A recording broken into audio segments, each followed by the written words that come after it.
a sight for my soul.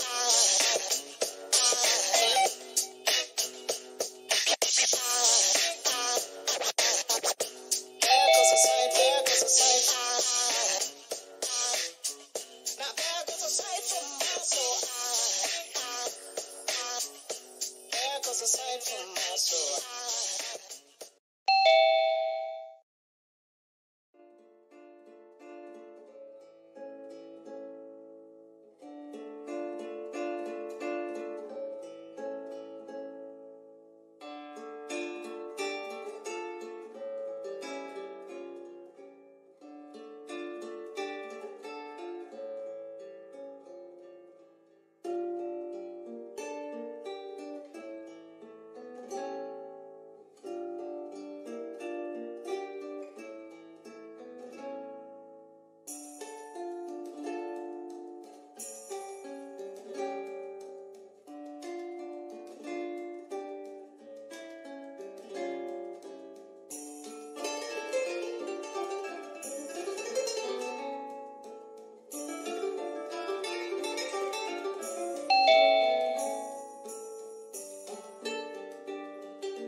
Hey, what is up, everybody? Live here on Devil's Night from Las Vegas, Nevada, home of the Multi-GP Championships coming up this February 2019 in concert with the Friends Drone Racing League.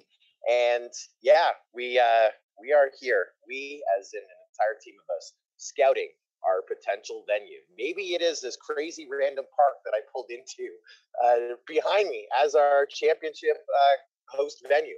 Who knows? But I'm looking forward to helping find that venue and, of course, announcing that venue here in the next week or two.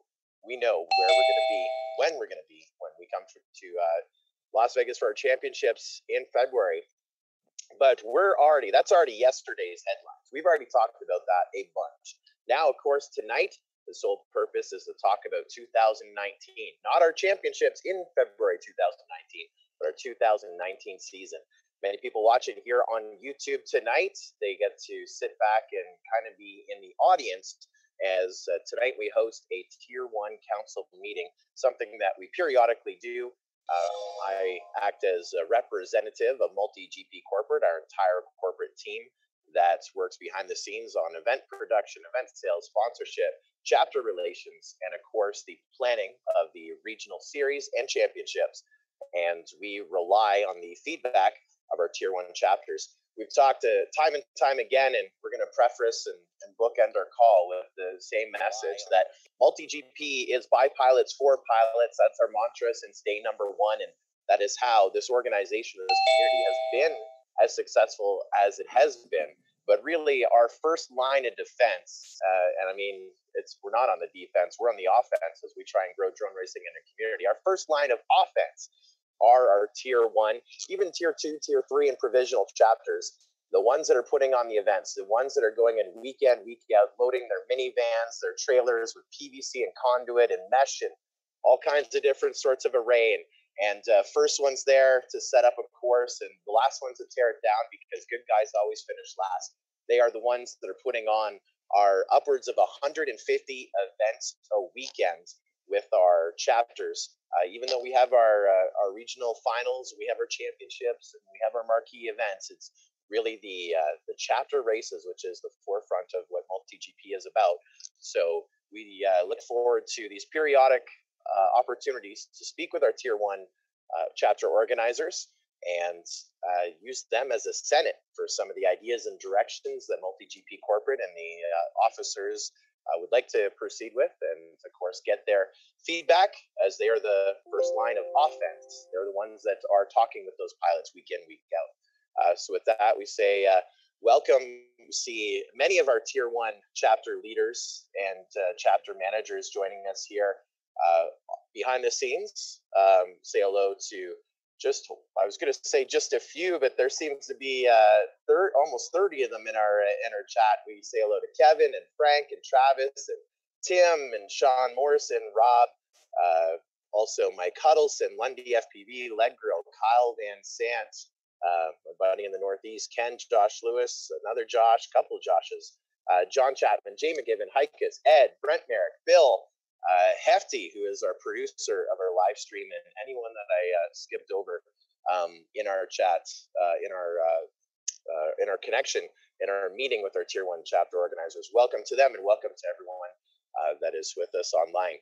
Now, earlier today, we released the 2019 rules draft, and I've been busy. We've all been busy, but there's a whole bunch of notifications that I have not been able to get to in our Tier 1 chapter organizers group that they've already started to peruse some of those rule changes, some ideas, and they've already started to harness some thoughts and opinions that we want to get to tonight, and definitely open the floor for some of that feedback, some of those constructive criticisms, and more on the different items that we're planning and proposing for the 2019 season with Multi-GP. Let's start things off with topic number 1, first change that is in our 2019 Multi-GP rules and regulations. That's going to be our race format. So, as you know, we did a poll, then another poll. And after that poll was done, we said, let's do another poll. That's trying to solve the issue of 4S, 6S, 19S 90-second races, 2.5-minute races. We've beat that like a dead horse. And one of the things has always been trying to afford as much flying time for our moderate pilots, our moderate lap time pilots, allowing them to fly as much as their pack can go, but also allowing our pros to fly as much as their pack can go and seed themselves the best accordingly. And so for 2019, we are proposing that at our regional qualifier level, our regional final level, and our championship level, going to a fastest 3 consecutive laps. I think over the entire course of the competition, from regional qualifier, regional final, and champs, there's 5 rounds of qualifying. That number may go up or down. There's also practice rounds. There's lots of packs on the track, of course, as everyone at every level expects from a multi-GP race that they enter and attend. But fastest 3 consecutive laps. That is how we're going to seed nationally on the regional qualifier list on multigp.com. And we're excited about it. We run that format at a lot of major events. And I guess that's topic number 1. Any Tier 1 chapter organizers on the call, I guess you can unmute yourself and put your hand up if you have any feedback on that. I guess if you have an opposing opinion, we'd love to hear it right now.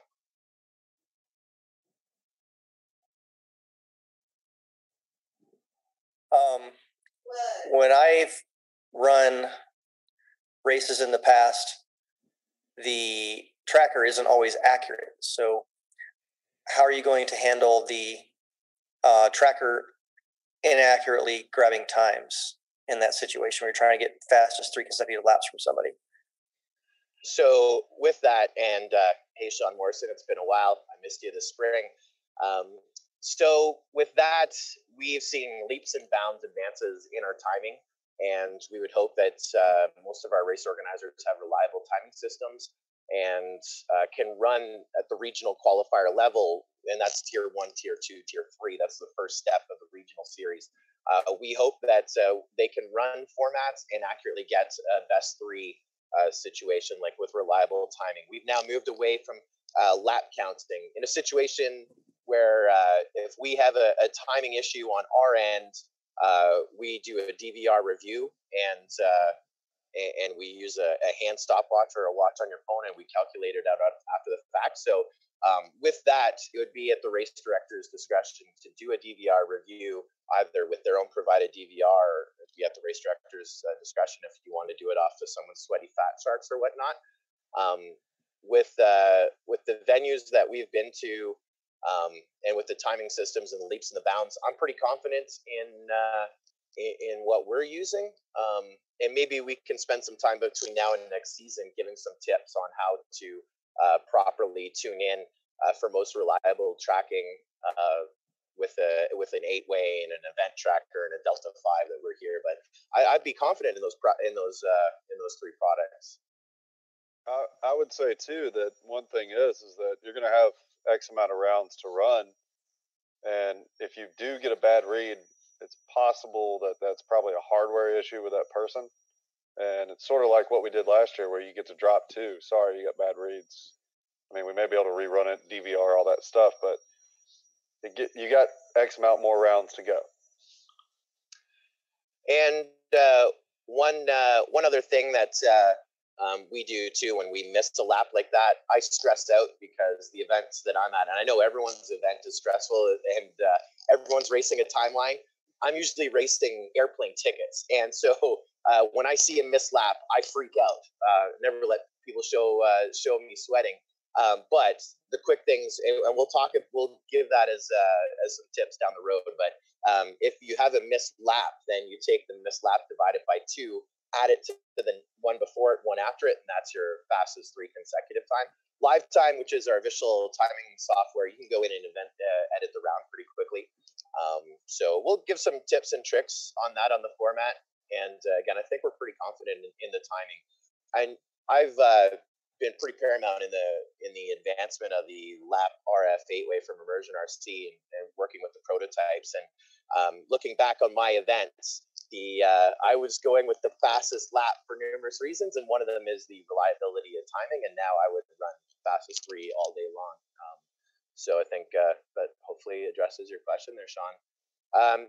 From another Sean in the YouTube chat, he has a question: is the Holeshot included in lap number 1? That traditionally, and I think that's how our rulebook states, is that we would have it start on lap number 1. Our regional qualifier course. Now, our regional qualifier course is going to be a standardized course for all of multi-GP. We want anyone and everyone who's at every regional qualifier, because we have these other other rankings to play with. It has to be a completely level playing field, and so our design will be to have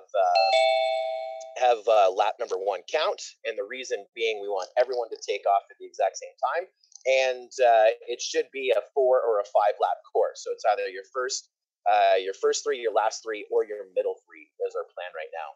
I know that there's been a lot of talk in the past of using taking your 3 laps of when they go through the start finish gate, but the objection that I've always had is you're adding that time onto the end of your race and doubling it, because you'll be waiting for everyone to finish off if you do a staggered start. So at this point, our rules are including the Holeshot in that fastest 3 and your first lap. As a pro pilot, if you know you're going to do 4 or 5 laps, then you use that time to self-stagger, either get ahead of everyone or get everyone ahead of you and then run your own race. And so in our rule book, the Holeshot time is added on the first lap time, typically handled by the timing software. Now, is there any of our tier 1 chapters that definitely are on the side of doing it staggered and extending, having it gate to gate? Is there anyone that really feels adamant about that? Yeah, that's me, Joe. This is John Chapman. I definitely feel pretty adamant that we should exclude that Holeshot time. I mean, we just see a lot of mid-airs in that start, and I know it impacts strategy a lot. It just seems to give a lot of advantage to let people do their own start to make sure they can have a little bit of safety but still not be penalized. So we do have a huge topic, huge agenda to get through here tonight. So let's, there's 2 things, and I'm going to skip ahead. We are looking to change the number of regions. We also don't have that defined for tonight. We're still using a lot of our data that we're collecting from the regional series. So that'll be a topic for next month. But let's earmark, this is something that we haven't really talked behind the scenes too much about. Let's earmark this as topic number 2 for next month, and let's commit to another tier 1 council call next month. And then as I'm also seeing in the chat, maybe not making it a staggered start, but making it count on a gate to gate, which is possible and easy with live times. So that's something that let's earmark to discuss or think about, and then we'll put it on our agenda for next week.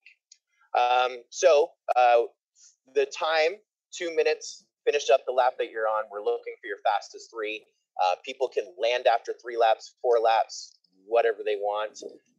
Is there anyone that are running our tier 1 races that feel that 2 minutes should be less or more in a practice or a qualifying situation? Figured as much. We're pretty happy with that. That time has been working with us all season. And then again, as I said, as I prefaced it, the fastest 3 we feel is helping all levels of our racers.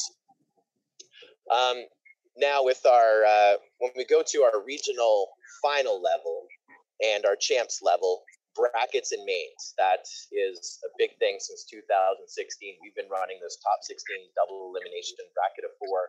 We're running at so many events. We love the format. We're really excited to see many more events adapting this format. We also have made that format even more exciting with the Chase the Ace at the end that we're talking about. So regional finals will have brackets, same as we did this year. The only addition will be that it'll be a Chase the Ace final at the end. So top 16, heats of 4, especially if you set up race band 8 as your channels, you have 8 receivers, or an IMD 6. If you're running an event, when you get to top 16 double elimination with heats of 4, which will be our our mains, our championships at our regional finals level, then that can be done anywhere from 90 minutes to 2 hours. I've done it in 58 minutes before we got kicked out of a golf dome with pilots and everyone on hands on deck. So we're extending it now. From 2017 to 2018, we got rid of just qualifying and we added the brackets. 2018 into 2019, we're going to add the Chase the Ace, which will add a minimum of 2 races to the end of the program, at most 5 at the end. The regional finals, the direction that we're going to give our hosts to the regional finals is that the brackets and the mains will be 90 seconds. That's pretty much standard every single track that we have run every time we run a championship. Though the pros can run 8 laps on our regional, or 7 laps on our regional final course, or whatever the crazy number is, we look down at what everyone can do, and that's 3 or 4 laps, and you take your pro times regardless. I mean, the tracks all vary, but at the end of the day, if you take your pro's top time, lap time average, so if someone's doing between 20 and 25 seconds, multiply that by 3, it's about a 90-second race. And that's what we like our brackets to be, because we don't want the batteries to really come into play. We want everyone to finish races. We don't want a measuring contest. So brackets and mains into the Chase the Ace format. And the Chase the Ace format, if you're not aware with that, it's like AAA mains, except we've put a special spin on it, that we go into once we do our bracket, we get our final 4 racers. We wipe the slate clean, and then we race that final 4 one time, and then the second time we run, if the guy who won the first race wins the second race, then the race is over. Basically, we run the top 4 as many times as it takes to get to one person wins twice. It's Chase the Ace. The caveat to it, where it gets a little confusing, is if your top qualifier out of qualifying wins all of his races through the brackets, if he wins his first race, or she wins their first race in the brackets, then the competition is over at that point. So any feedback on that? Yeah, I have a question for you. Can you hear me? Yes, I can hear you. Okay, so does the ace actually have to win the race, or just not be eliminated from the race? So the Iron Man clause would be top qualifier winning all their races, and then Chase the Ace round 1. So when you get to the final 4, if he wins or she wins, then it's over. He won. If he doesn't win, someone else wins, and it goes another round. The other person who won is looking to win. Basically, anyone's looking to win twice. Once they get to the final 4 and no one's eliminated, we're looking for 2 wins after a clean slate. Right. Is there any way that this is going to be supported in RaceSync, or is this just pretty much all taken care of live time and then you're going back? So I don't want to speak too much out of circle, but I do know 100% that Live Time is on board with Corey and Brandon, and Chris Perry is on board with our development of RaceSync and the MultiGP website platform. And so the flow that we envision will be very similar to this year. Your registrations, you go on RaceSync. People sign up for your regional qualifier or your regional final in RaceSync. Then the race organizer imports it into Live Time. When they import it, it's actually flagged for some magic behind the scenes to make sure that the right format is loaded, and that when it gets resynced, MultiGP knows. So then you'll run the entire race program in Live Time. Live Time will update your Live Time page, and it'll update all the ranking from practice through qualifying through the bracket through Chase the Ace. And then when we're done, when you're done your race, you go back to events and you hit submit final results to MultiGP, and that will go to the website and populate everything. Right now, where we sit on Devil's Night 2018 here in October, Chase the Ace isn't in Live Time or MultiGP, but for the 2019 regional series, you're just going to follow the prompts like you would in a normal race in Live Time. Okay. Yeah, see, the biggest question, I mean, that part I kind of figured you guys would have all set up, but I was thinking more for our actual normal program. We're trying to model our program after what everybody else is doing. And if we're kind of moving towards that as our finals, I would like to try to mimic that as our basic races too. So was. It is in the development cycles of multi-GP and live time. It'll be out hopefully before the regional series starts.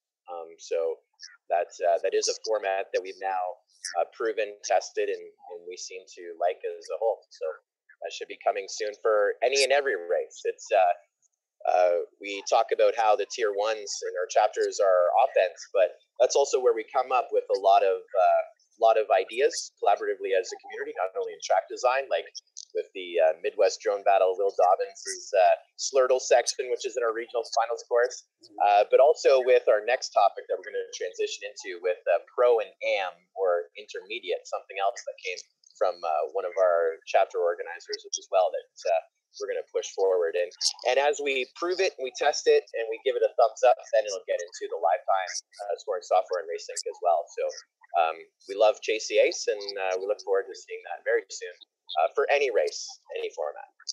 Yeah, I had a few people that were over in Idaho Falls.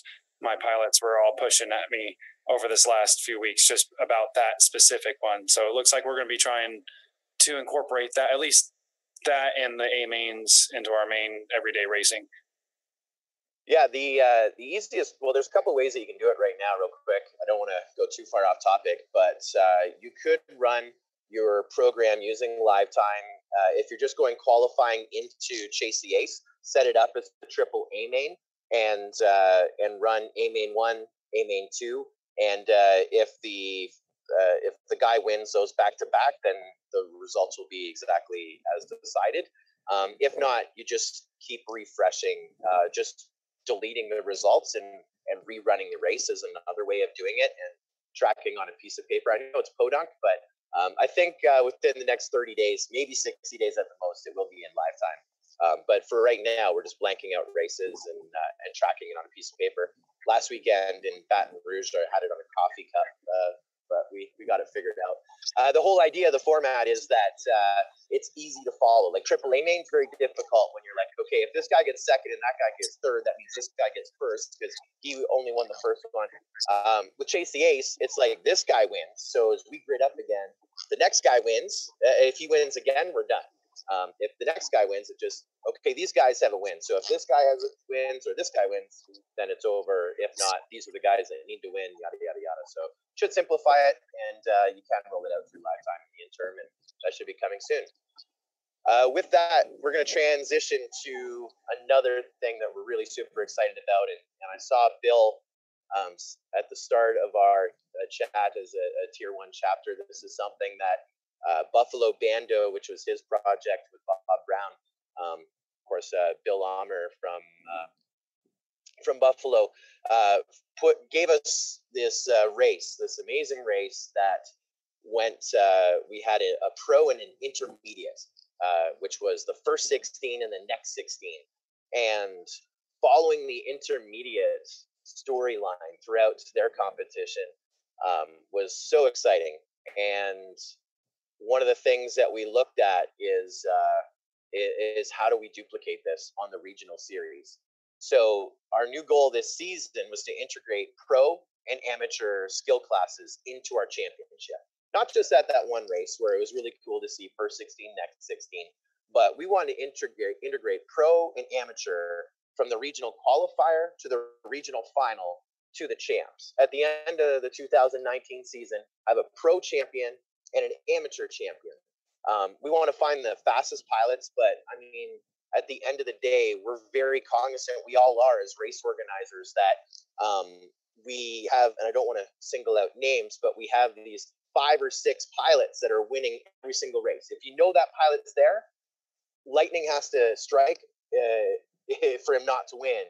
And so we want everyone to be recognized on the podium. So and the bulk of the multi-GP pilots, the bi-pilots, 4 pilots, the 24,000 registered users, they are the bulk of it. The 90% are not able to do those impossible laps. So how do we maintain competition and make it interesting for everyone, interesting for spectators, but rewarding for the pilots. And so we've spent a fair amount of time looking at this 98% versus a 2%, the pro-am.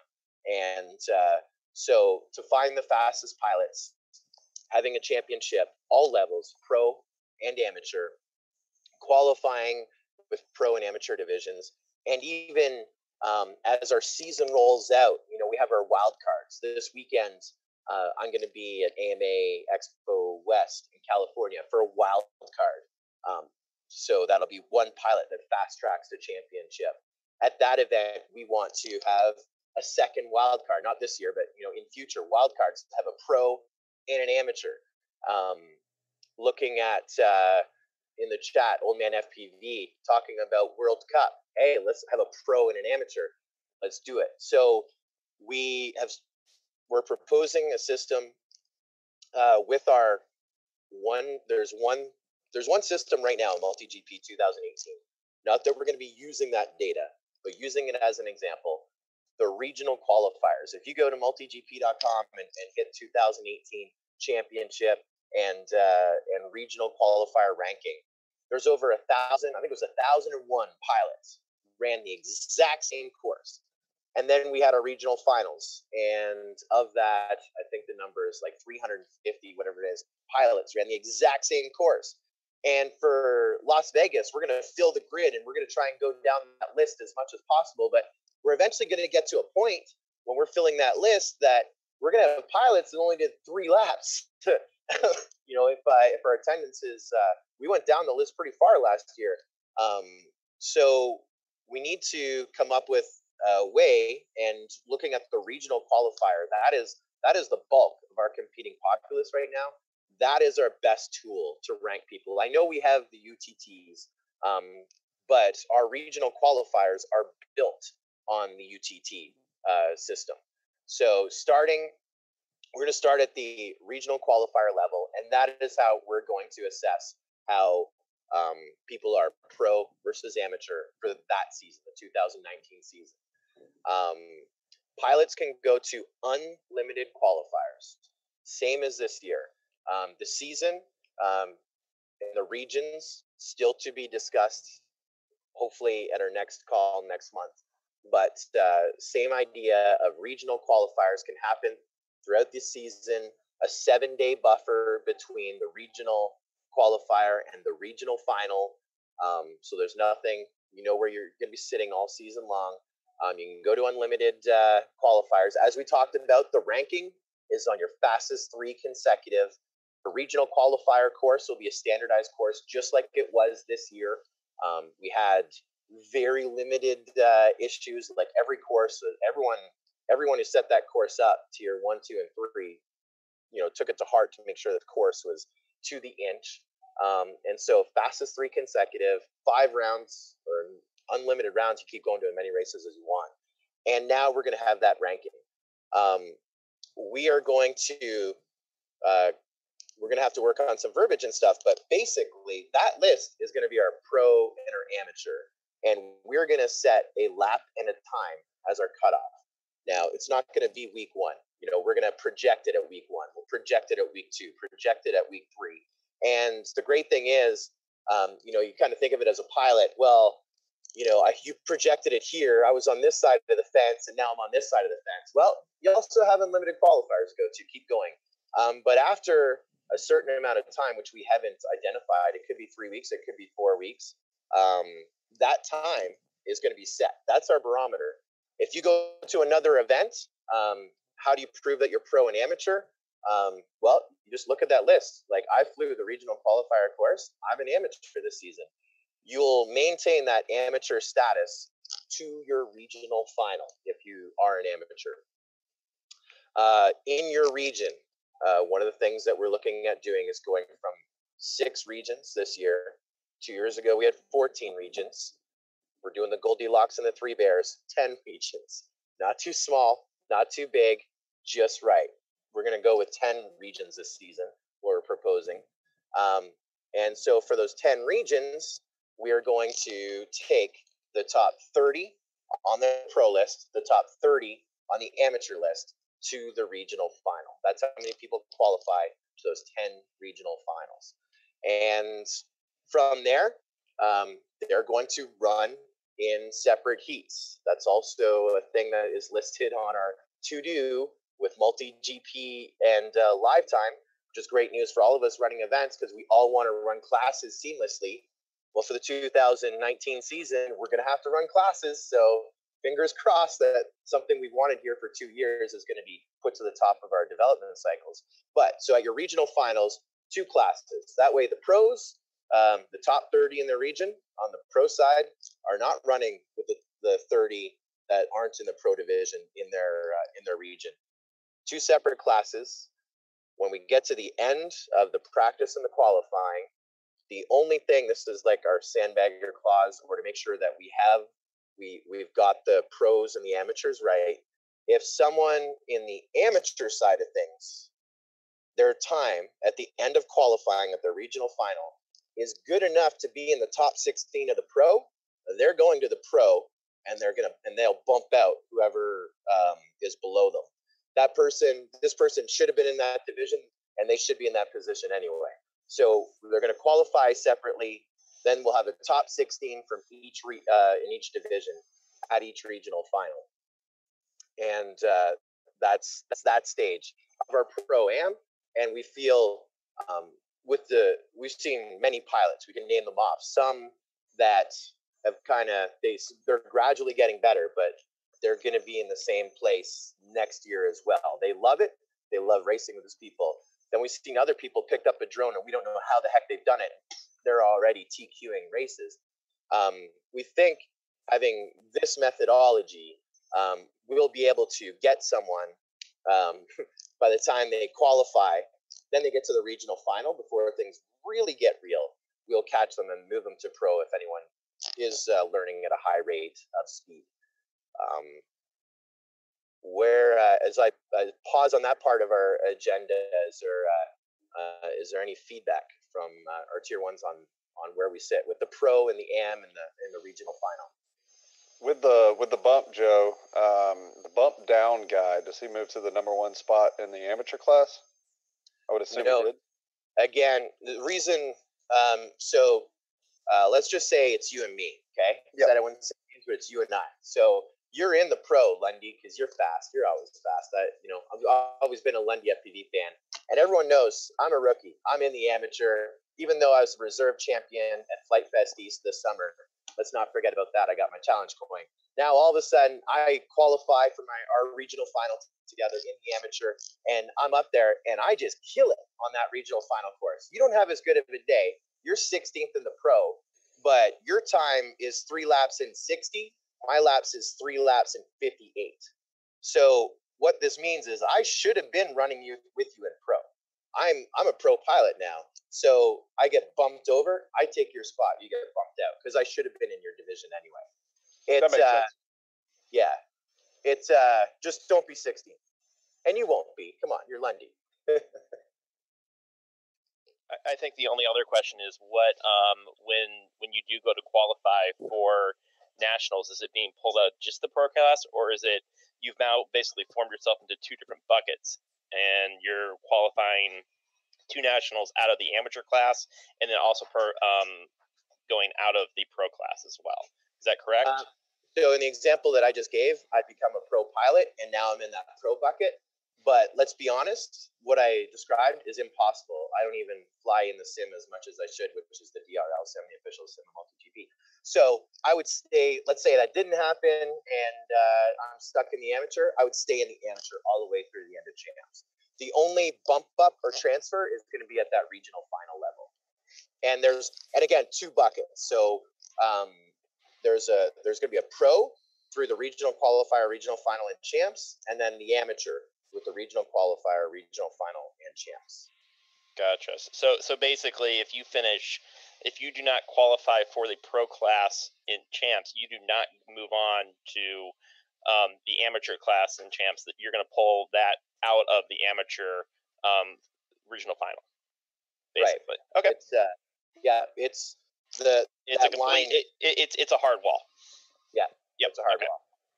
Now, we do have wild cards in play, so last chance for romances. There's a little more massaging to do behind the scenes on other ways to get to champs, because we want to see as many pilots at our championships as possible. And but yeah, once you've made that assertion, like you're pro or you're amateur, by your qualifying time, you're in that bucket.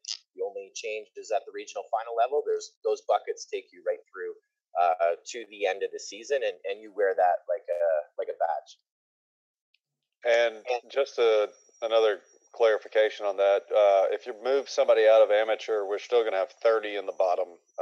Well, we'll still have 30 pilots in the amateur class moving on, correct? So you'll have to add number 29 or number 31 in that situation and bump him up. It's happening at the regional final level. So at the regional final we got 30 and 30. Yep. And so we may move that one guy up. That leaves us 29, but we've already done our qualifying. So we're at the top 16 stage. So that means from our amateur qualifying at that regional final, 2nd through 17th are now your top 16 in the bracket. Okay.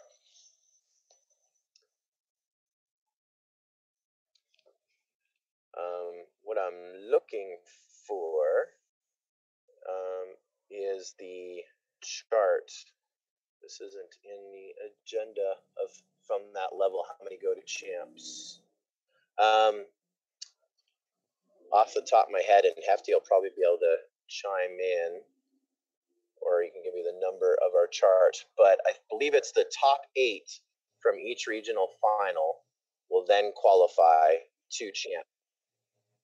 That was top 8? Yeah. So we have these brackets, and from our 10 regions, the top 8 pro and the top 8 amateur are going to advance to championships. It is a tough competition, but we're going from 30 from qualifying, top 30 in the region from qualifying in pro, top 30 in amateur. Then we'll go to a bracket with the top 16 and chase the ace. And from there, the top 8 pros, the top 8 amateurs will advance to champs. And then everybody else will be looking for wild cards and alternate means of getting there. And I found the beautiful chart right here. Next step. Yes. Hey, there's our intermediate champions from Buffalo Bando. What's up, buddy? What's up? I got 3rd actually, but it was fun. So the reason that was like a lot of fun too was like barely missing out on the finals, right? But still having an opportunity in the amateur class. In that case, seems like there's a couple opportunities here, like where you could be faster than the like amateur cutoff line, but still be like 31 on the list. Where now you're out of the whole thing, even though you were kind of just because you were faster than say the amateur line. Is that correct as well? Like for going into the regional finals. Well, the amateur line, yeah. If you go to your last regional qualifier and you're above the amateur line and now you're in the pro, then yeah, that's going to be the situation. Now it's going to be a rolling line for the first, I think, 3-4 weeks, and then we'll call it. It's very hard. I think in an ideal world, we would fly it in a sim and we'd say this is the cutoff. But at the end of the day, you also need that. And I know we're all chapter organizers, and we look at how we run races and classifications. I was just in Louisiana, and they do a pro, or they do an expert for sportsman. You have to make that line. It's not just definitive in the data. Yeah. So we'd love to fly it in the sim, and I think that's where the initial line is going to go. But it's going to take 3-4 weeks of running regional qualifiers and looking at the number of laps that people are getting done before that rolling line happens. But at the same time, we and I can't remember how it's worded in the rules, but we have it so it'll lock, and you'll know. So if you're on the cusp of it, as much as we want to encourage you to go to more regional qualifiers, if you're on the cusp and you're at the top of the amateur in your region, maybe just wait until the champs. To your regional finals. Gotcha. Thank you. But you were top qualifier, right? That's what happened. Yeah, I was top qualifier, then got third. Yeah, still podium. Yeah, Still the most exciting part of that race. Don't tell Dano. It was fun. Yeah. It's been something that since that race we've been experimenting different events, and we do top 16, next 16. That was Buffalo Bando, and with this we look at where do we get the best data. It's not just that one race with 60 pilots and this is our cut. This will be all of our pilots, and we're pretty confident in that. And the numbers are black and white, and everyone can follow that daily as it updates on the multigp.com leaderboard. One of the things that we added this year was the international qualifiers, and that was really exciting to actually see someone use it. The North Central Regional Final in Chicago, which was the largest field, 78 pilots or something like that. We had a pilot from France come in and fly as an international pilot, which was really exciting. We thought we were going to see more international pilots take advantage of the international clause. When we were in the South Central Regional Final, we had a pilot come from Bulgaria, and we also had Fio come in as an international pilot, and he actually qualified for champs as a finalist, coming in as an international pilot. But as we wanted to encourage more international participation, one of the other things that we have wanted to do is go international with MultiGP. As we do, we have chapters all around the world. But our champs, you probably have noticed that we don't call it the U.S. National Championships of Drone Racing. We don't call it the MultiGP USA Champs. We're calling it champs because we involve those international pilots this year. And moving forward, we want to encourage more international pilots to come to the MultiGP champs. The U.S. has its own qualifier system, but it also, for the MultiGP champs, has an international qualifier system if they want to participate as well, and which very few took advantage of in 2018. And in 2019, we've made some modifications. We saw the biggest flaw in the plan, and that was in 2018, you had to host a qualifier in your country, get first or second, report it to MultiGP beyond the scenes on a Google form. Then you had to go to a regional final, buy an international ticket. We gave 10 available at each regional final, and it wasn't a Google form. It was on multigp.com. I'm just joking. It was on a Google sheet after the fact. But of that, it was like 4 international pilots out of a possible 60 taking advantage of the situation, because they had to go to a regional final before they went to champs. And that was very cost prohibitive. We thought more Canadians would take part because that border is right there. They just come across, and more people from Mexico would take a part. But for someone to come from Australia or the UK or France, Italy, somewhere where they have to get on a plane, or Korea or China, and fly over an ocean to go to a regional final, which is for trophies and DRL Racer 3s, it was very cost prohibitive. So this year, to take it in a matter that we think will get more international participation in the global drone racing scene, we're expanding the championship internationally at the champs level, not the regional final level, the champs level. Now, countries can hold an international qualifying race. They will call it a multi-GP championship qualifier in their country: France, Bulgaria, Yugoslavia, whatever. They announce it as a qualifying race. For every 25 pilots that compete at that race, we're going to give them a slot at champs. So in Canada, we had 36 pilots at the Canadian champs, which was a qualifier.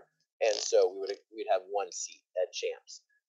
There's the Latin American Cup. If they slice that up to different countries, they could have the Latin Cup.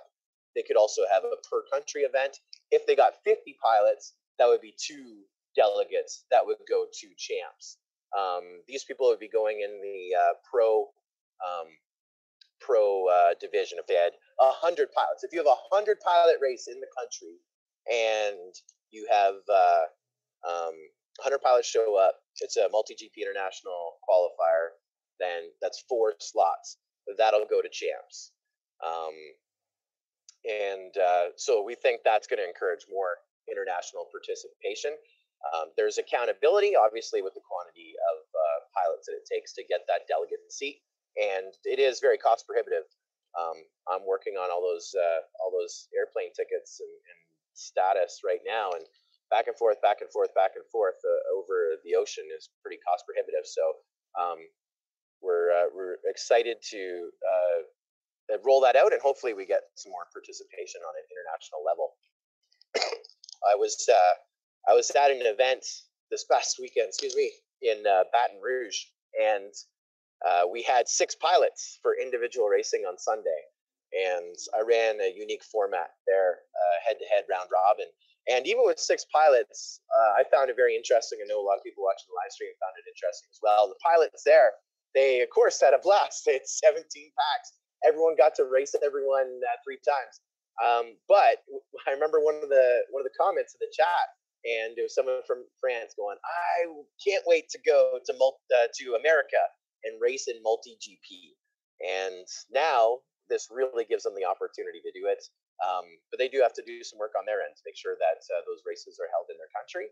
And also, it's an opportunity for that guy from France to go to a race with 180 pilots as opposed to 6 in Baton Rouge, as nice as that was. So now on to the individual racing rules. Now, always following keyboard pilots and the real pilots on Facebook and other forums and so forth. And the launch pads came up time and time again. And so we're going to add some launch pad rules. Of course, since our 2017 championships in Reno, we've been big fans of the FPV Pro Launch stands, which we sell in our store. I don't know if we're the only distributor of the launch pads, but chapters can purchase those Pro Launch stands right off of multigp.com's shop, multigp.com/shop. We have some really beautiful ones that you've seen with our logo on the side, which I did not get to take to all the regional finals because I don't have that much baggage allowance yet until I go platinum. But we also have the standardized Pro Launch stands that we took to every one of our regional finals. We've also seen a lot of creativity. We've seen this one that just came out that's kind of like a motocross launch stand. There was launch stands, unique ones, because every course at International Open had their own flavor, run by their own chapter organizer. NLFPV and Bill on the Spec racetrack had his own launch stand. That they're big, tall. You don't have to bend over with a slight angle. We want to encourage the development of launch stands. You've got to start a race everywhere. But at the same time, we do have to maintain a level playing field, especially at our regional qualifier level. Now, the one thing that I kind of skipped over is that our regional qualifiers will be a standardized course. Our regional finals, the 10 of them, are going to be unique to the region. They're not going to be a standardized courses here at the regional final level.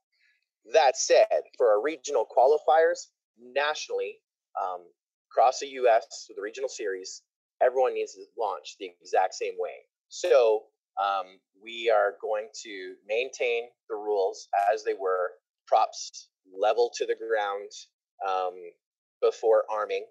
So that allows the Pro Launch stand and other unique designs so you can preload or spool up. But your props must be level to the ground before arming on the regional. That's for regional qualifiers, okay? That's only regional qualifiers.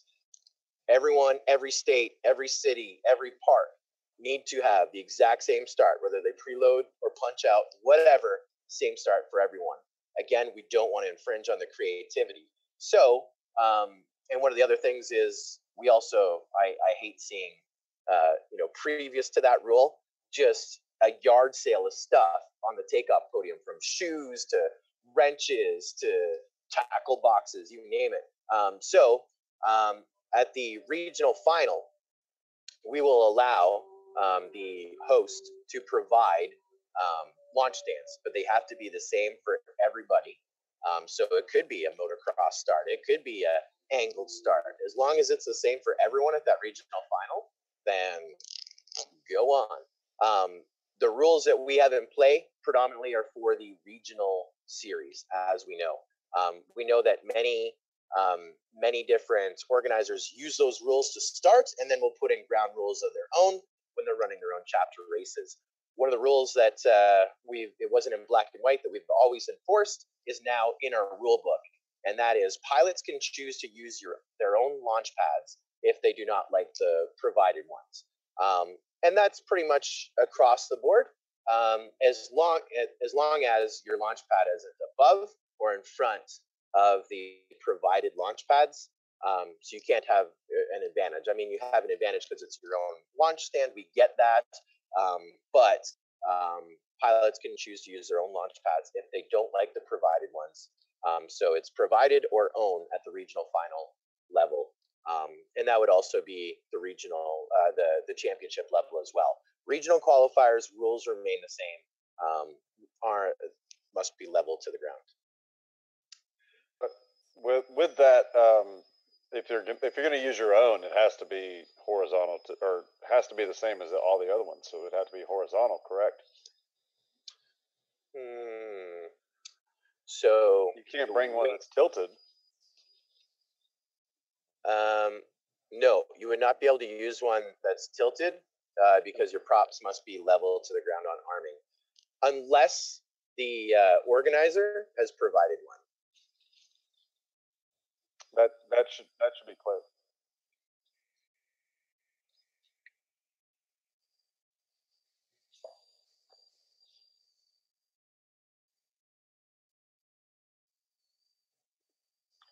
Yeah, it just needs to be clarified that you can't bring an angled one in that situation unless it's angled. Right. I think we can massage the language a little bit in there. Yeah. Because our intentions, and as you pointed out, we haven't been clear that you can provide your own, but it must maintain the props level to the ground. So we'll add that. The reason that we're adding this rule in is to be clear that the way that we've worded right now is if you go to a regional final or another race and the launch pads are angled and you don't want to use them and you want to use your own, we're writing it in. For sure, use your own as long as it's not above or beside. But as you pointed out, we'll make sure that your pilot provided ones will be maintaining our existing rules of level to the ground before arming. Really, why would you allow the region final to have potentially a different launch pad than everyone else in that region might be practicing on? I guess is my point. I mean, you've got a solid rule that says the props must be parallel to the ground during arming. So now all of a sudden we go to north of our region, and all of a sudden they're different stands. I don't understand why you would even let that be a possibility. I think it's the Indy chapter rule. It's not just Indy chapter. Indy chapter has those really cool motocross start gates. Also, NLFPB has angled ones. I know that there's a few other chapters that have their own provided angle ones. I think it'll be one thing that we will encourage. In this process, we are going to have 10 regional finals, and we are going to, again, next call, a month from now, go through and decide those 10 regions. And then from there, we will pick those running the regional final, and we will strongly encourage that whoever's hosting the regional final to state what kind of launch pads there are if they vary from the norm. And there's no list in place, so you don't really need to worry about each of these races being exactly the same, correct?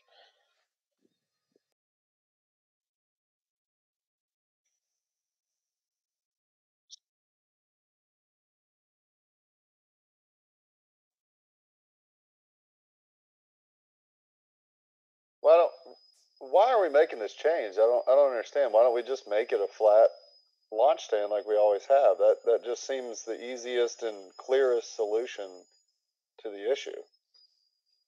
We really wanted to make sure that there's a rule in play, that there are organizers that have invested a lot of time in their own development construction of these devices. not saying, and you said it, the NDGP rule again, they're not the only ones, and they weren't the first ones to come up with their own custom launch stands.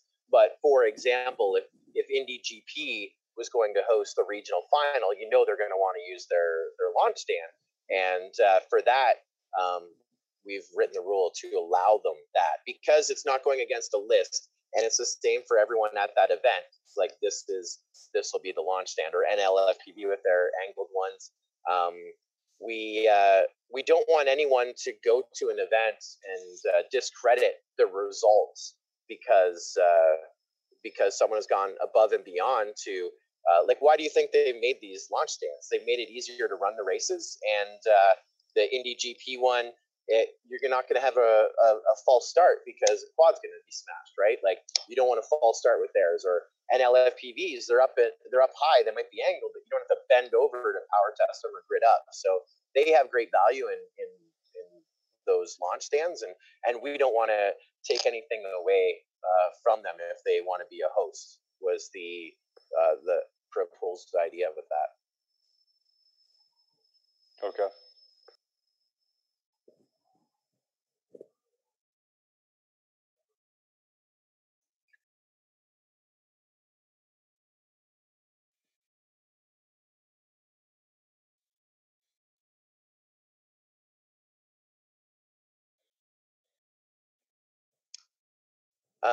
Yeah, I mean, it's fun for me to go humana to keep driving home the point. But again, I try and use these words often: proposed, planned, and we're going to see more feedback, of course, online, and the feedback that you have provided here tonight. Just for example, someone says, "We'll just make it no slanted for the regional series and keep it simple." I mean, that is something that we are going to take back. We still have another 2 months before 2019 commences, and this whole, contrary to a comment or two that I've read over the week, the whole purpose of these council meetings is to get that feedback, and you guys have done a good job of opening our eyes beyond what we've already discussed, and I think that's something that we'll take under account, and we'll put it on our list that we'll circle back around to. Anything that was kind of wishy-washy here tonight, then we'll come back, as Hefty said, with the loop. We'll come back next month, because we still have to figure out the 10 regions and the launch stands, and then the other thing that I've already forgotten. Anything else on this as we move on? So next, we're adding a rule under missing gates and flags. The old rule was if you miss a gate or a flag and didn't go back, then that run is disqualified. We are going to propose a new rule that if a pilot misses an obstacle, which is a gate or a flag, their forward progress in the race is suspended until they complete the missed gate. If you miss a gate or a flag on lap number 3, then you're only going to get 2 laps.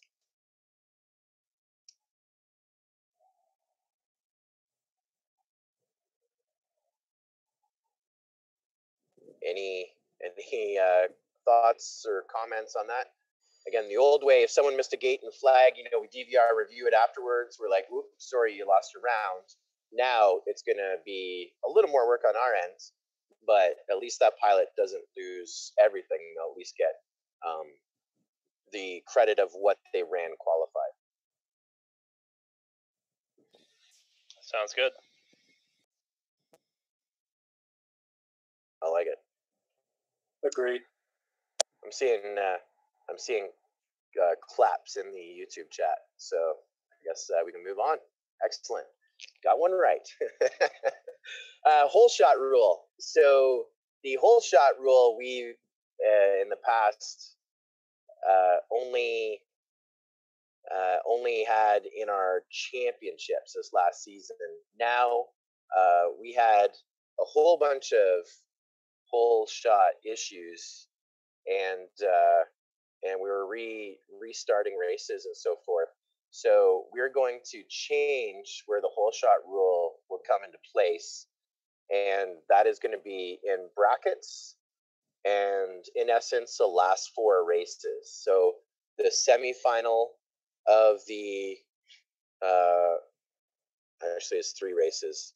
So the semifinal of the winners bracket, which is like race 11, the semifinal of the consolation bracket, which is race 13 of 14, and the final of Chase the Ace will be the only time that the whole shot rule will be in play. It won't be the entire set of brackets. Hefty, we also changed the verbiage of whole shot, I believe. Yeah, I think it mentions more about contact and a crash resulting immediately before the gate. Mm-hmm. Let me scroll to that right in our new rules, 8.5.1.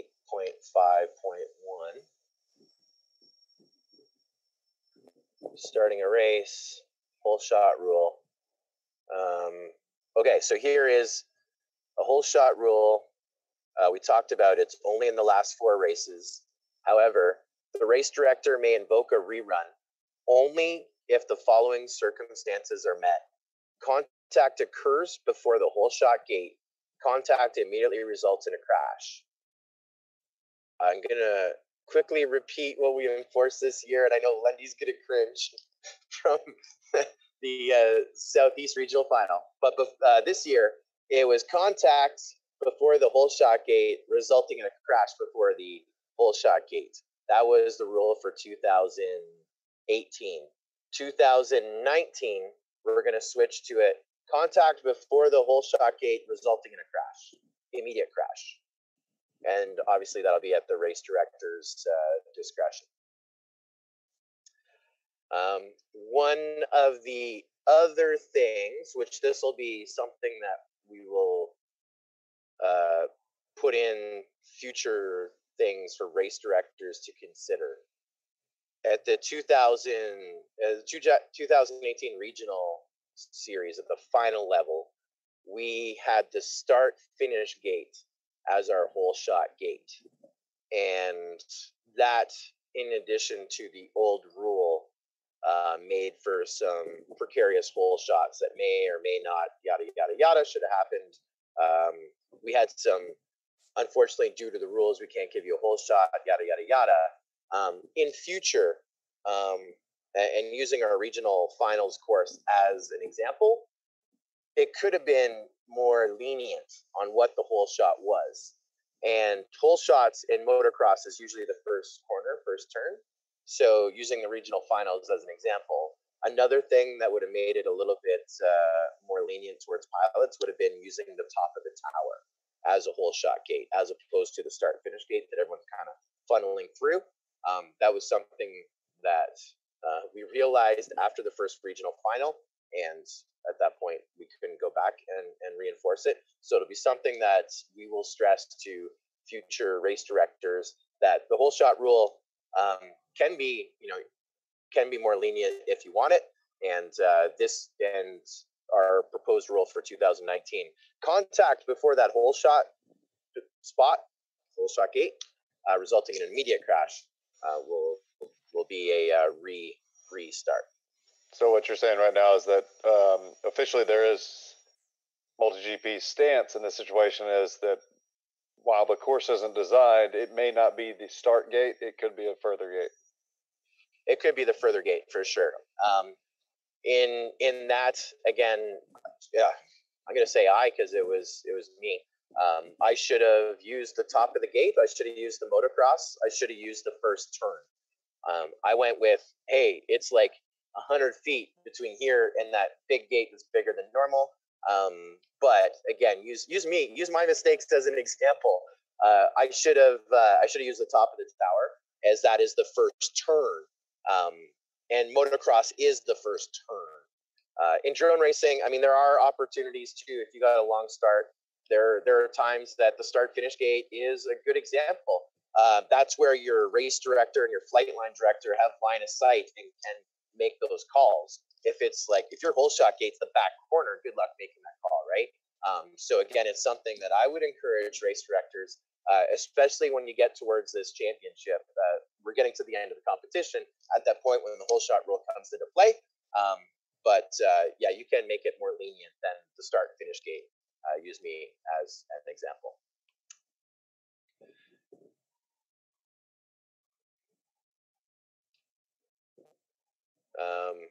Any other thoughts, feelings on the Holeshot? We've really progressed. Before it was more rounds. Now we're just taking it to those final rounds, and I think this is going to make it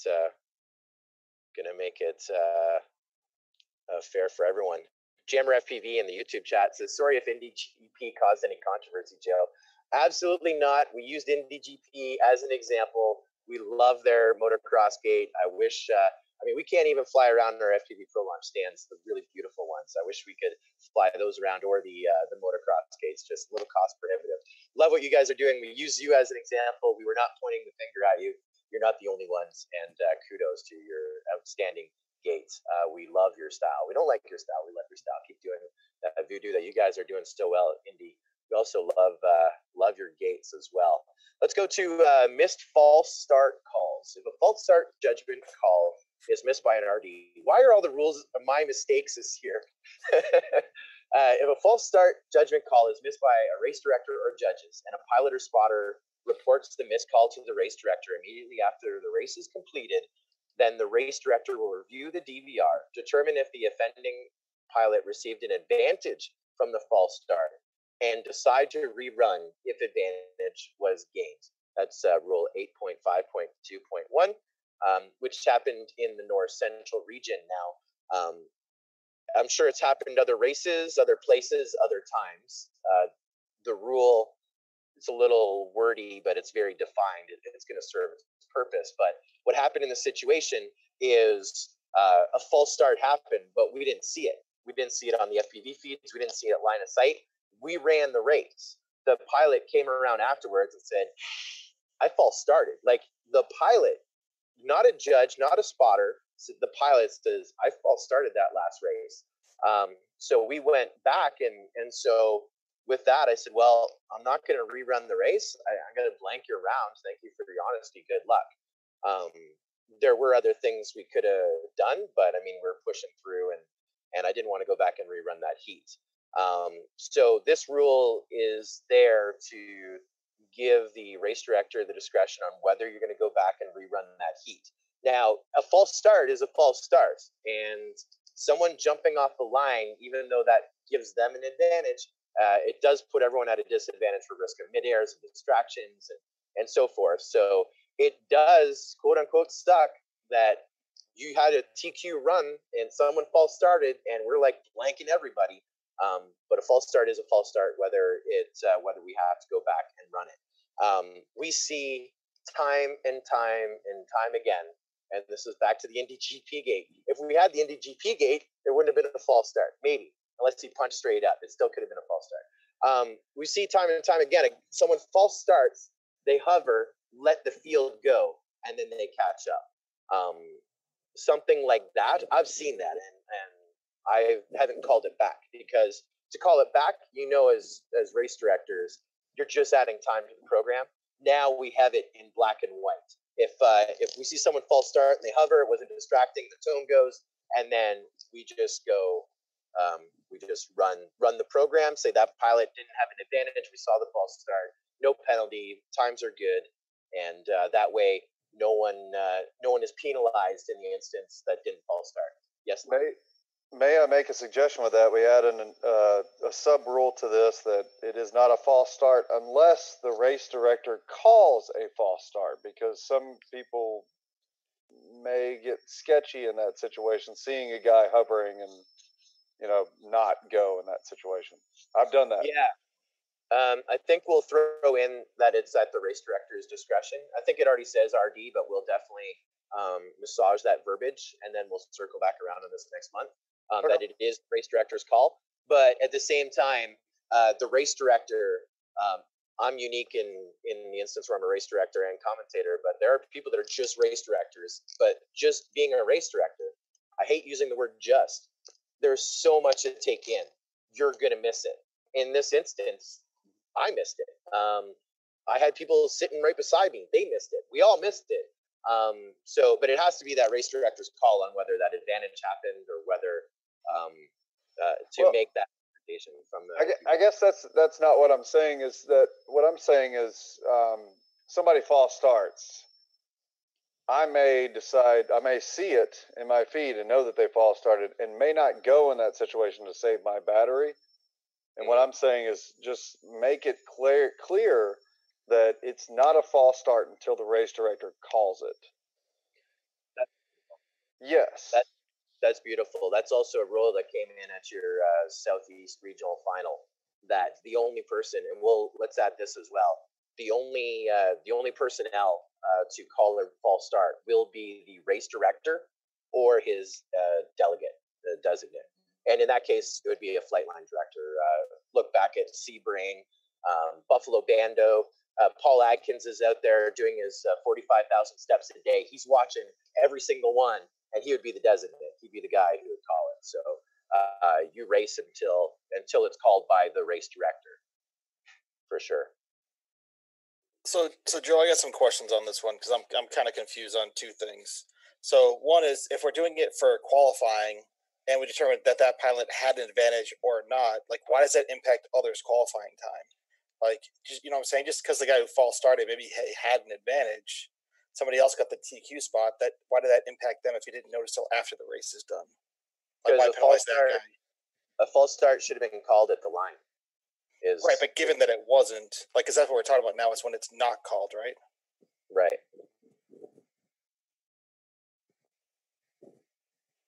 Even if there was an advantage, it doesn't impact your fastest 3 qualifying. I think, my heart of hearts, I would be calling it back regardless. I know what you're saying, the other 3 people, but that race should have been restarted. It shouldn't have happened. And that pilot, you are now racing with more traffic or less traffic than you should have been in that heat. I don't know. I mean, the other way we could look at for qualifying. Wow, that was weird. A car just came in and pulled up. We could look at qualifying, making it a qualifying rule where only that pilot is reviewed or affected, and a championship bracket where it's the full heat. That is something we can look at. At the North Central example, I didn't penalize anyone else in that heat. I penalized the false starting. I think you did, though, Joe. No, I think beast mode got knocked out. You had to rerun one in brackets. Yeah, not in qualifying, but in brackets. Yeah, it happened in brackets, though. Yeah, it did. That was a whole other false start. That was the second false start. The one false start where the pilot admitted it, that happened in qualifying. Then there was an obvious false start that happened in the brackets. I'm 90% certain of that, Tim. I could be wrong. Yeah, what happened was, I think it was NERC again. It was. Beast mode came in first, and NERC came in second, and then you reran the whole heat, and Beast mode crashed out. So what would have been the fair thing to do would have been to give Beast mode his shot, and then let the other 3 pilots battle out for the second spot to advance. So, I mean, if there's going to be a rule written to avoid the situation like that, maybe only if the offending pilot takes a qualifying spot to advance, he would rerun it with the rest of the field. That I totally agree with. I like that one too.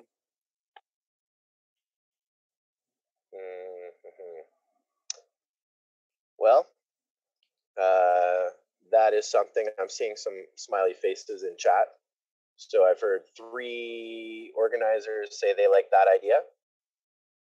Let's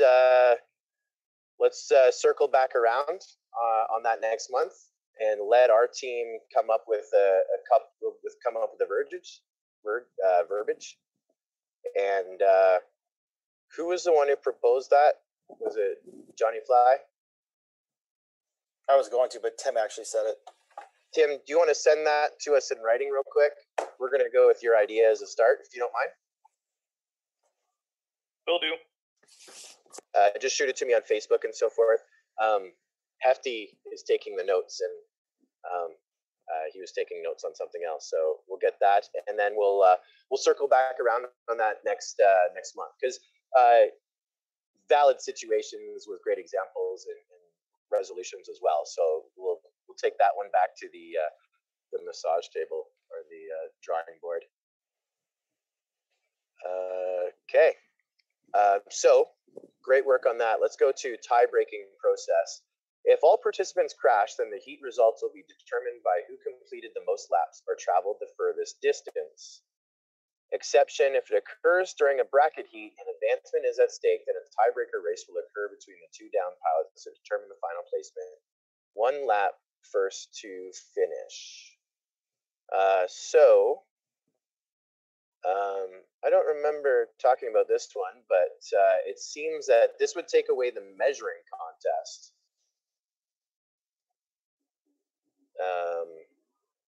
Only in the finals.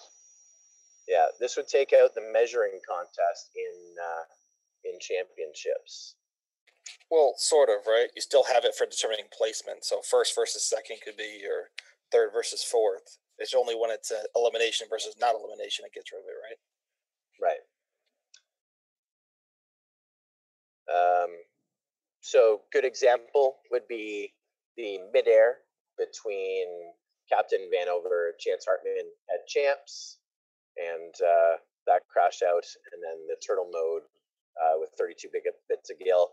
I think that is what has gotten this one as a proposal. What are our thoughts on for advancement having a head-to-head race as opposed to a measuring contest? It'd be kind of weird if it's pilots number 3 and 4 in the race that crash out. Then you have to have a race off between them. That adds time to the race schedule too. It's not only time, but it's just confusing to people. Like they're like, okay, we're done, but we're going to run this other one to determine. No, that's where the exception is. So again, if it occurs during a bracket heat and advancement is at stake, so it'd only be between second and third. So it would be in a situation where those two crashed out a lap ahead, and so race it off. But why not completed the previous lap faster?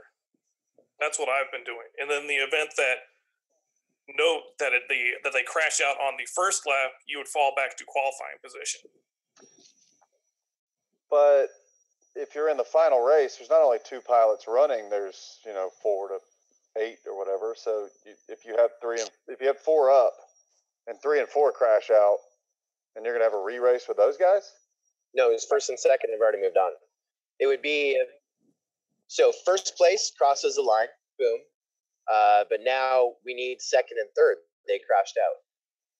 They didn't finish their races. So second, and fourth, second, third, and fourth didn't finish their races. So you'd have a race off with them for the second spot.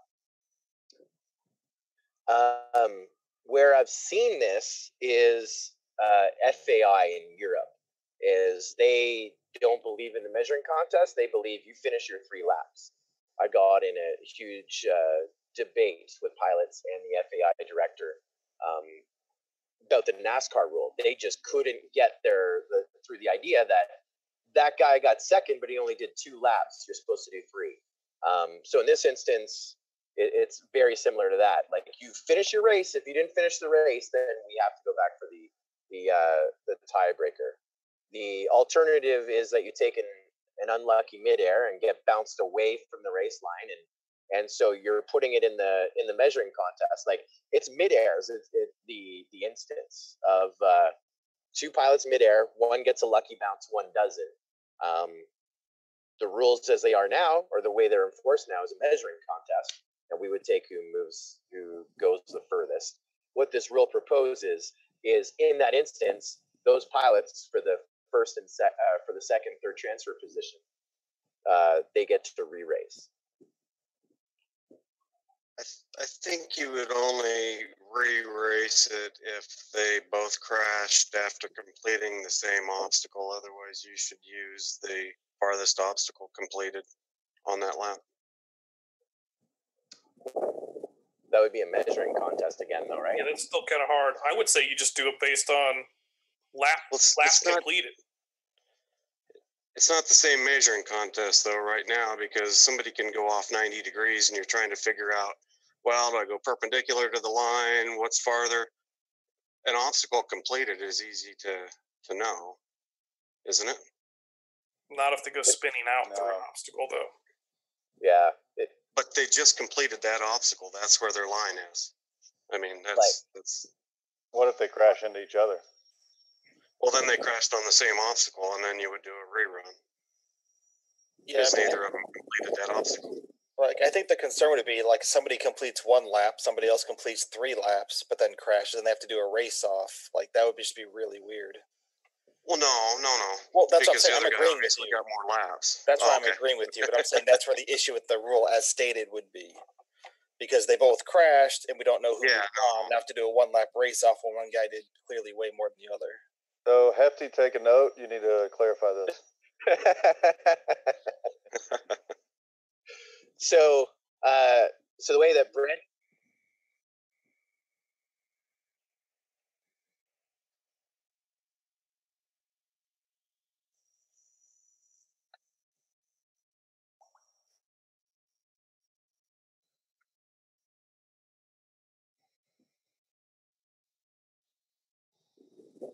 So what Brent is proposing, Hefty, is that it goes down to the furthest by lap and obstacle. So regional finals course, the dive gate. Both these guys successfully completed the dive gate on lap 3. However, they mid-aired after it. Neither of them went into the fat shark gate or the corkscrew. So instead of measuring them, we can say they completed 3 laps to the dive gate. They're tied. They race off. However, if they mid-air and one guy landed before the fat shark gate, the other guy went through this fat shark gate, he went farther based on obstacles, and so no race off. I got a thumbs up from Brent. That was his proposal. And I have a puppy dog face from Lundy. Just needs to be clarified a little. I think the verbiage.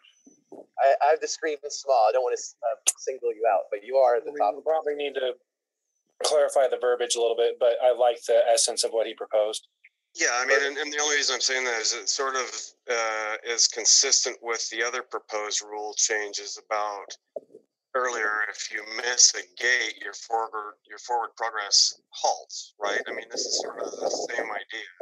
As soon as you go through the gate, your forward progress is not any farther until you reach the next obstacle. Like the concerns and maybe checkpoints. Yeah, it's like a checkpoint, exactly. Beautiful. All right, so it's going to be another thing for Hefty to write down. We'll talk about in the next 3.5 weeks, and then we'll come back a month from now. We definitely got that. Awesome. Thanks for some more great assistance on that topic. Next one, 8.9, mains format defined. We put in the book our double elimination bracket structure in Chase the Ace Final, all the verbiage for that.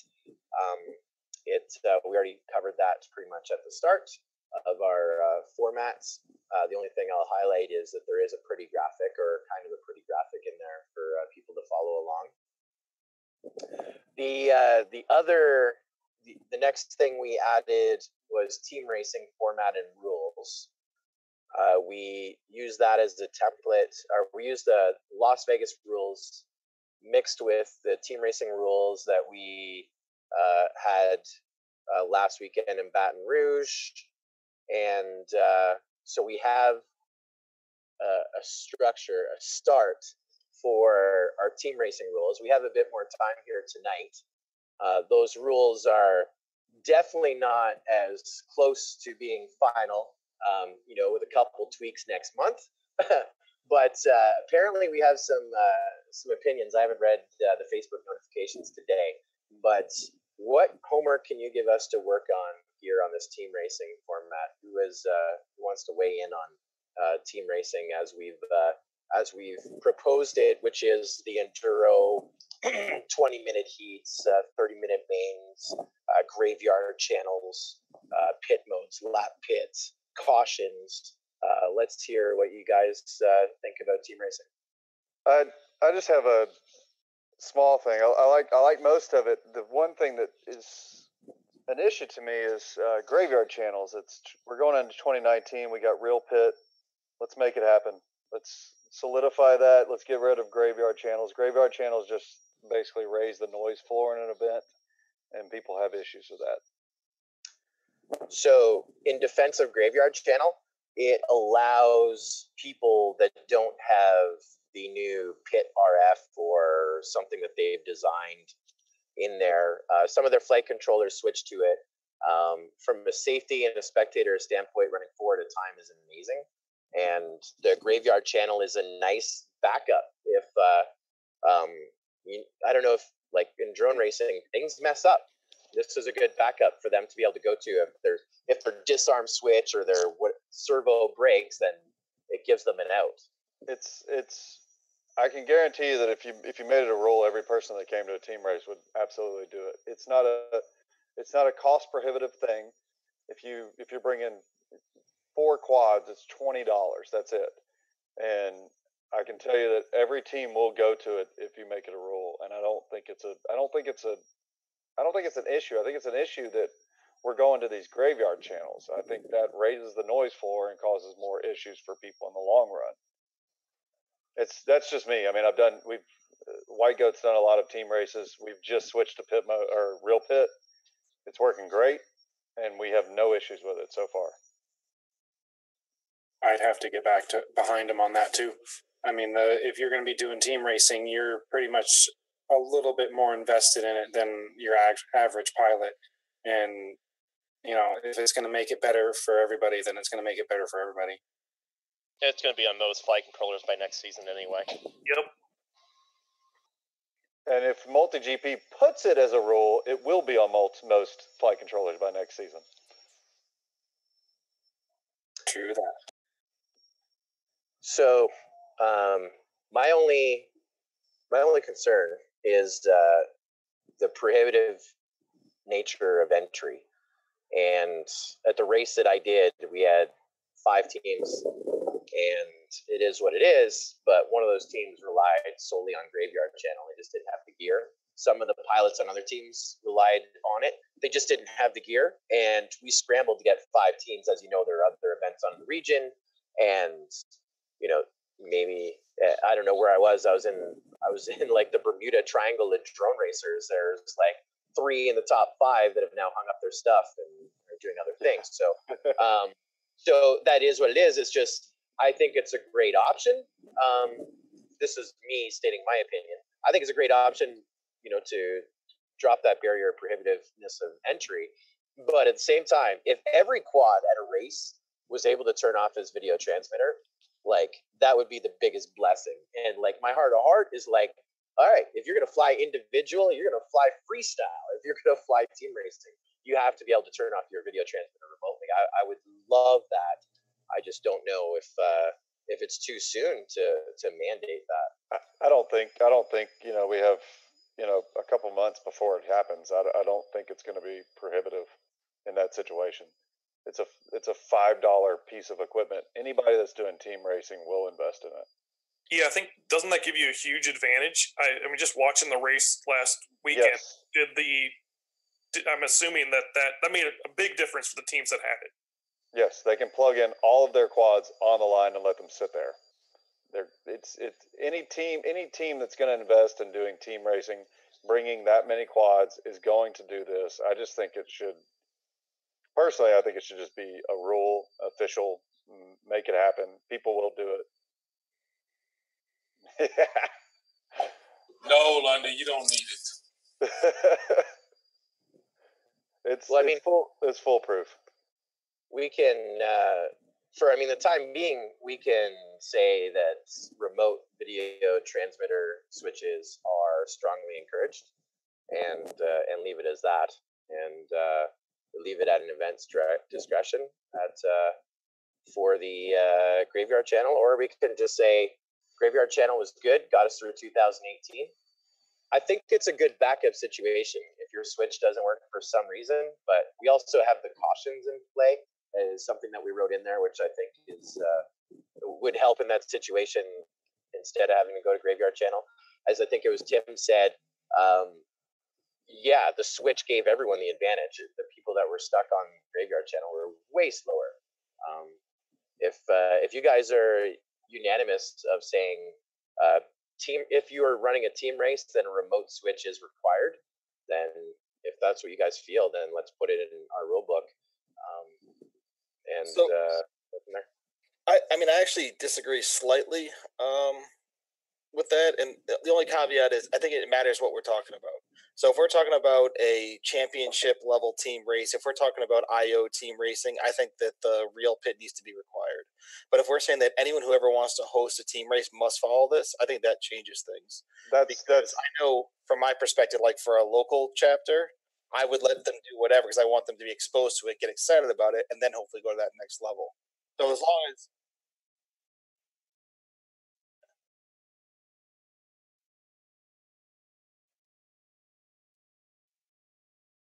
right, so as long as that's clarified, so we know what it's pertaining to, then I'm good. I just heard if anyone wants to run a team race, it's what they have to do, and that's where I draw the line. So as long as it's for the multi GP sanction events or whatever, I think it should be required for 2019. That's not what I meant. I meant the pilots that are going to come to a team race. That's what I meant, as running a team race, going into a team race. Sorry. These rules only apply for official sanctioned multi GP rules or events. Does that answer your question, John? I mean, not entirely, because I don't know what an official, like a multi-GP sanction event would be necessarily, but I think it would be like our major event. So, like International Open would be one that would follow these rules. If we were to do a Sebring, it would follow these rules. Like our bigger event, our wild cards, exactly. Right. If something like that. If it's a major multi-GP event, then it's going to follow these rules, and chapters could use these rules. And if it's a smaller event and they want to use the Graveyard Channel, just like anything else, you can put a ground rule in as long as all your pilots know about it at registration. Then no one's going to complain. But I think if we're unanimous at having it in our regional series book as taking out the graveyard and making a remote word. I think if we're unanimous with that, then let's put that in for next month's reading. Sounds good to me. Fellow pilots, they can be angry at me. It wasn't you. It wasn't you. Like I said, I said, I mean, if we can make this a rule, let's do it. If you guys are for it, I'll wave that flag, because just imagine like an example of Reno in individual racing. If we're coming down to our last 3 heats and someone who's eliminated is in the net, just power your VTX off so we can finish this race, and we've got all day to go get you. You know what I mean? So I think it's great innovation, and I saw now I had at my event I had 5 teams, 20 pilots, and then for individual racing, 6 pilots all day long. But it was interesting to see those the 6 pilots using the pit switch, conserving lipo and saving their VTX when it's 79 degrees on that takeoff zone. It changes the game, and we've been to other races too where people have had that technology and they can't find their quad, and they're like, listen, I'll go look afterwards, just move on with the program, and it's been a blessing. So great innovation, team racing helping us out there, and so we will write that in about with the correct verbiage. We'll work on the correct verbiage later about having to do it remotely, power off your video transmitter remotely. I think there's more feedback that came in about camera. Each pilot's handle must be on the OSD, either electronically or mounting some identifier on the frame canopy in front of the camera.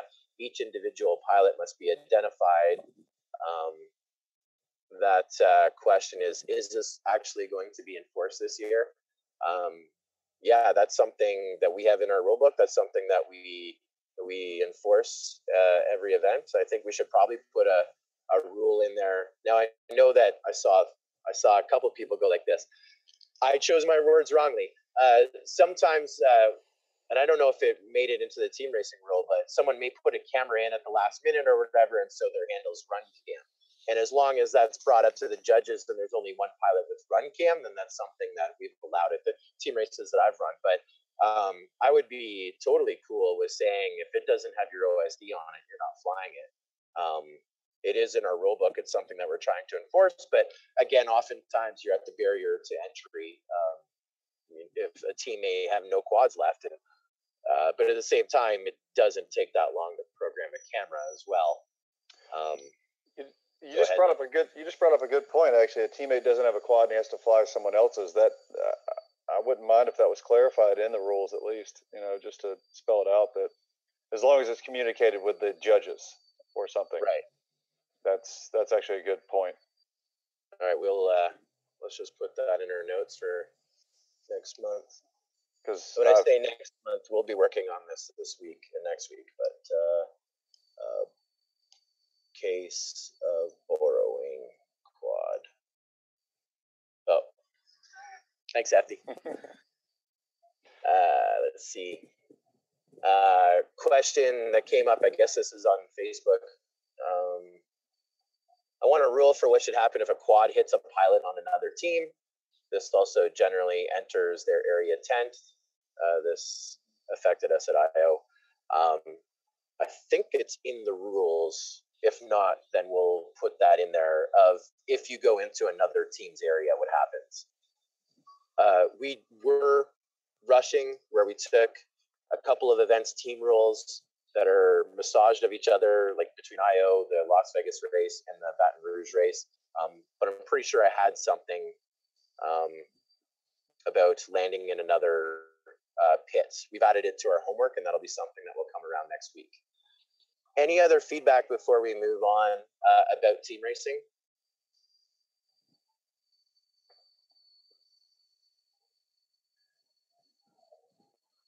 I like your style. So I think this is our final topic for tonight, and that is Spec. So I'm going to give you a quick update on Spec, and then we would like your feedback on it. I may have to swap around and plug my computer in here. Spec, we have talked about it numerous times. Spec Racing, multi-GP. We ran the same program for 2 years, and it has its pros and its cons. So that was our stepping ground for 2019 now, because we did it 2017, 2018. And we've listed this all on our website, but we did want to make mention of it tonight. We've formed a panel of gurus and respected pilots from the community to deliberate and define what Spec 2.0 is. We did a multi-GP news live stream and got some feedback from some pilots, and that has been documented and shared with our team that we've handed the direction for Spec 2.0 to. We're all pretty familiar with these pilots and individuals. Ryan Harrell from Mini Quad Test Bench, who is pretty paramount. He knows, or his website knows, everything about every component, and very respected member of our community. Brian Morris, Brain Drain. What can't you say about that guy? Very respected, and has a lot of great opinions on it. Nurk is also on that panel, and Sean Ames, Heart of America, is the chairperson. So Sean Ames, Paul Nurkula, Brian Morris, Ryan Harrell, those 4 people, we have relegated the task as our Spec panel. The goal is for them to produce a spec that slows down the overall speed of racing, lengthens the race durations, and fosters active, thoughtful racing. We've given them that mandate. We've given them all the feedback up until this point, and they've had 1 meeting, and they're going to be convening again in a few weeks and getting closer to defining a Spec 2.0. One of my favorite pieces of feedback on Spec Racing was when we did it the first time at IO in 2017. And Sean Taylor says, "This is awesome, but you guys should do it with 3S racers and be way more engaging." And that's also leads to the idea of slowing it down. And if everyone's racing, if everyone has that hard limit, then we should have blade-to-blade racing of everyone with the same thing, and it'll come down to true pilot skills. So that's the mandate that we've given them. There's no projected dates for completion. Again, no pressure, no hurry, and we want to take what we've got and really build on it. In essence, getting it even more right this time. So not going to rush it.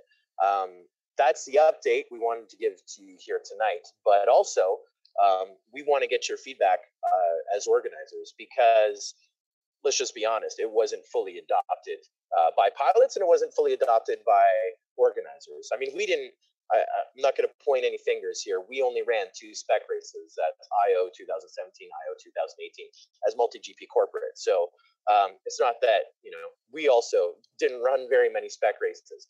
But if Spec 2.0 comes out and it's what everyone envisions, everyone racing the same type of quad, everyone at the same speed, longer races, more participation, is this something that you would adopt and start running more?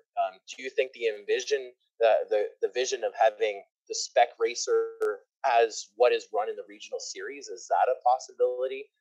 While we have a few more minutes here tonight, we want to get the feedback from you guys, our Tier 1 chapter organizers. My only thing would be just announce it early enough. People buy a lot of stuff going early into the season, and I think the first one was announced in June. That was the only issue, I think, with uptick originally.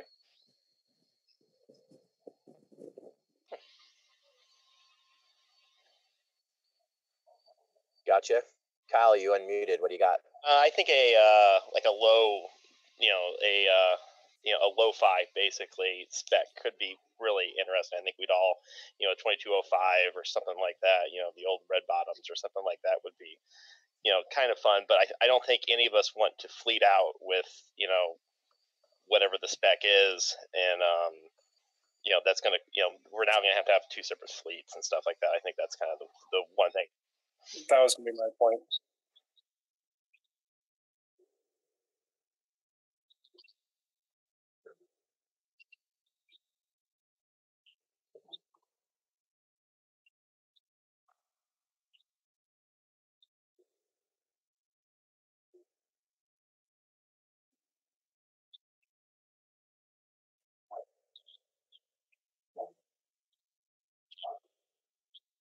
I agree with that. The problem with trying to get spec in my chapter has been cost prohibitive.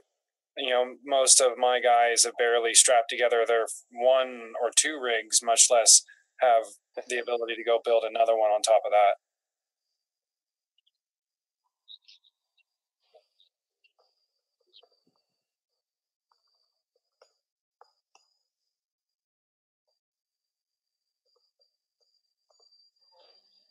We had a lot of people say that if we weren't going to have spec races, they didn't want to build a spec quad.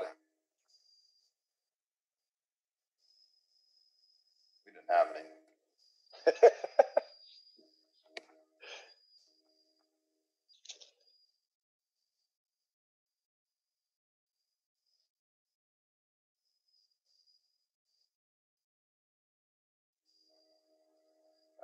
People in our region said if we weren't going to have spec races, then they didn't want to build one. And we only had like maybe 2 people commit to it, and then we just didn't have any races then. Everyone was too focused on trying to be fast.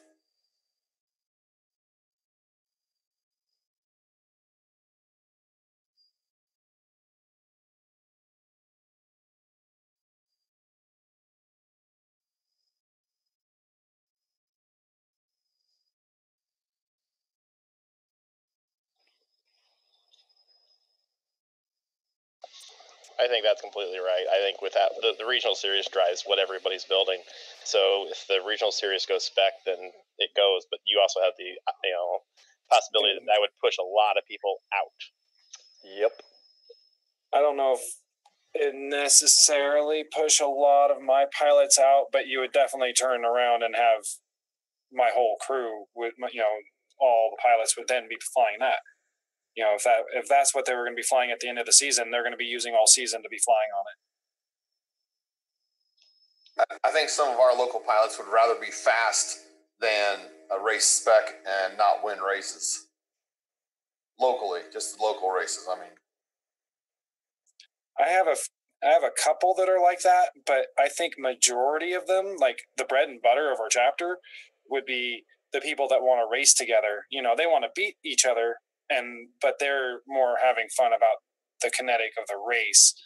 I've got a couple people obviously that are pushing, trying to get, into nationals or whatever. But if nationals and regionals are all running spec anyway, then they're going to shift their focus, just like in kind of like a NASCAR situation where you've got a restrictor plate, that you're still going to have those fast people.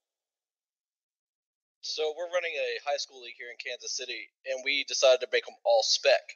But one of the factors in doing that was money, because schools don't have a lot of money. We have like 14 high schools on board. But we decided to make a box with drone parts. So whatever radio you got, you just buy a box with the receiver in it. You solder it in. And I think that's what's going to be the key to adoption is not so much participation, but they're so highly invested in these super fast quads that just come up with a really cheap build, like a Wizard 220 or something like that, and let everyone go run them. I think that's going to be key to adoption. That's great, but I think if you make that the rules for the regional series, that sounds.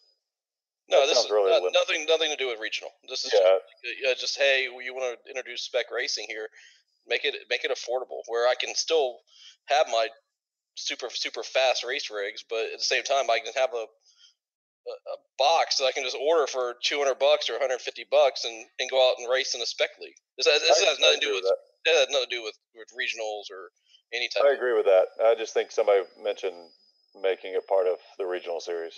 Is all I was saying. I think what might be good, if you guys can hear me. Yep. Okay. Is if we not incorporate into the regional series, but if we can throw it at the same regions that get defined to say, hey, let's hold X number of qualifiers leading to IO. Well, IO is kind of early this year. Probably work better if IO was a little later. But if we could throw like a couple qualifiers in the regions to feed IO, and maybe look at like top 32 at IO, because there's good prize money at the spec race, at least for the last 2 years, right? So that could drive people. What we did at Buffalo is I've been playing with different ways of slowing people down, because I think that's kind of the key to the spec. So we did a sub 250 class. We did an enduro class, which was 10-minute heats. And the newest thing we tried was a phantom class, which was basically if you can fit it inside of a phantom shell, a DJI Phantom shell, it flies. And that worked out really good too.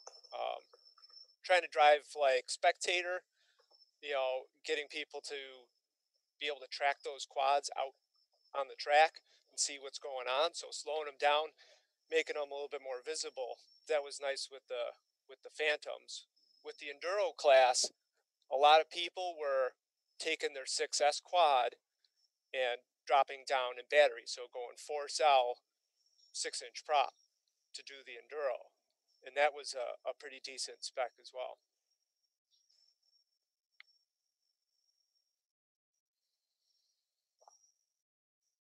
Yeah.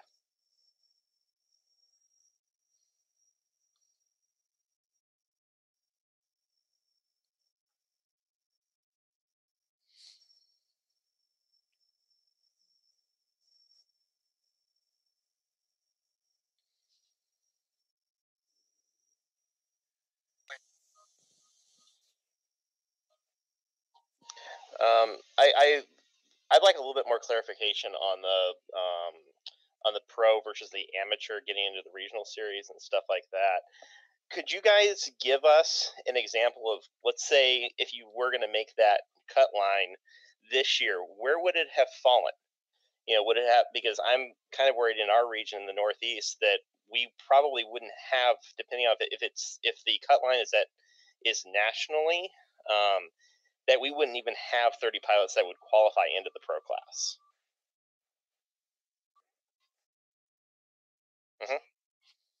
Okay.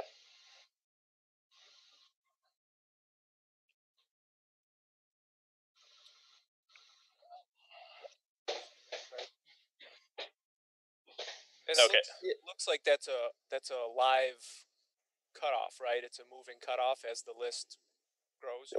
Yep.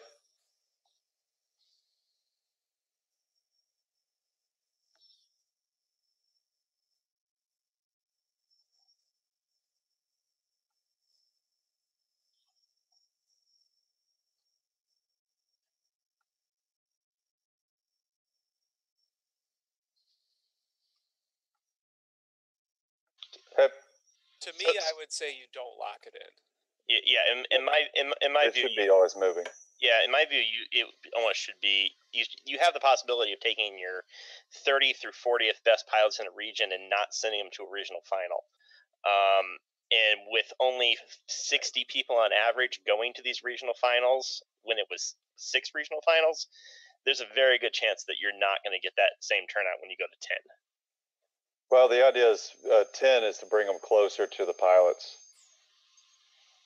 Yeah, I get that. But you're also cutting out people. I get it too. Yeah. Yeah, it's. I mean, in my view, the cut to pro versus amateur should probably be made one level up, and at the regional or regional final, not at the regional qualifier level. So 1 through 30 is pro, and anything below that is going to be am. Yeah. So I agree with that, but so I'm just going to play devil's advocate a little bit because I think what Joe was saying was that it would actually be a national cutoff, and I'm assuming where that comes into play is looking at something like the North Central region, where we just had a lot of pilots that fill that list. So what would end up happening is number 31 from North Central is in general a much better pilot than number 31 across every other region. Mm-hmm. So then putting them into okay, let's find a championship, it's based off the times of the qualifiers. I'm not basing off who the pilots are, but if you look at the qualifying times, it's not close. Yeah. So doing it that way creates, I'm saying that might be unfair advantage. That might be the viewpoint, but I agree with you that if you go the other way, you're not going to get the full turnout of the amateur class. They're just not going to go. So I'm very concerned about this approach.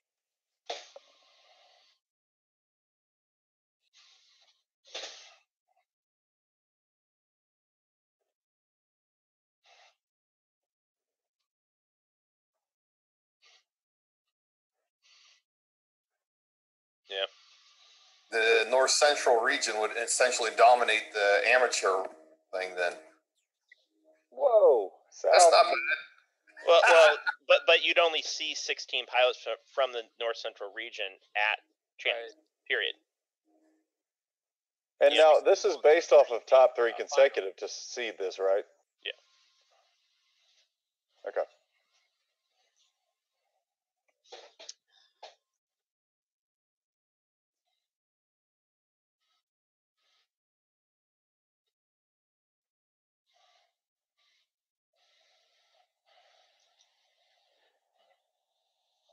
Could go either way. Yeah.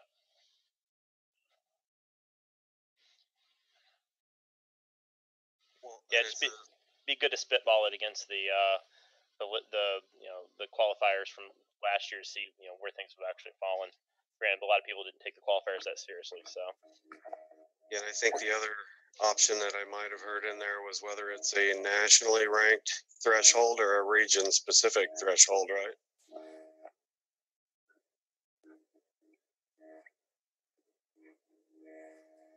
And if one region ended up dominating both the professional and the amateur, then the regions would probably just end up getting redefined the next year. Yeah.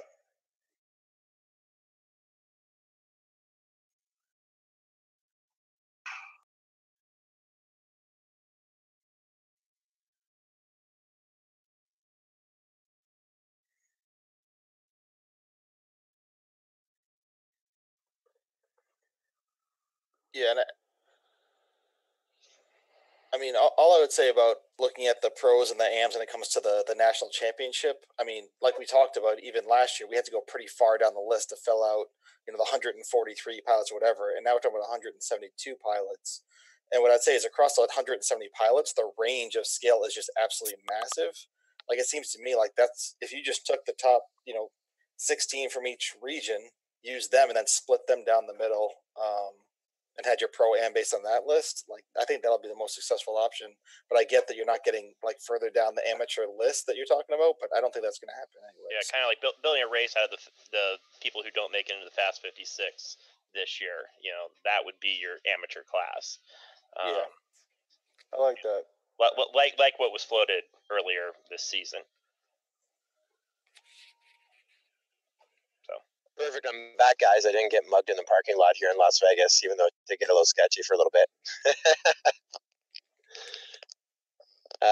So I think with that, I mean, we've gone full circle here, covering all of our bases from our plans for 2019. We have a lot of homework to go back on, from launch pads to team racing to where people crash out, and your other feedback here tonight. Last minute or so, is there anything else that we should come back in 1 month's time on? Is there anything that you thought should have been addressed here this season? Final thoughts here for tonight. Hey, Joe, one thing we do have to address is NASCAR rule. So I know you and I talked about that before, but the rule that's written in the rule book does not match what live time does, and I think we got to address that. The rule as it's written in our rule book is what live time does. If you have a heads up start, it's not. I mean, you and I talked to Corey about that. It's not. So we can take that offline separately, but I think that will have to be addressed for this year. Okay, that's Hefty. If you can put that on the homework, what I'll do is I'll get Corey to write out what NASCAR rule does or lifetime does in terms of ending a race, and then we'll adjust our rules appropriately, or at least our understanding thereof.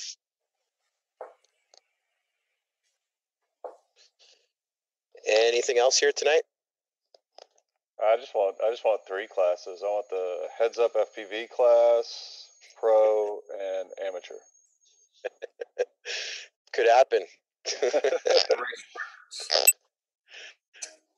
My only issue is when I go to a race and there's 6 pilots. It's pretty hard to start slicing and dicing up classes.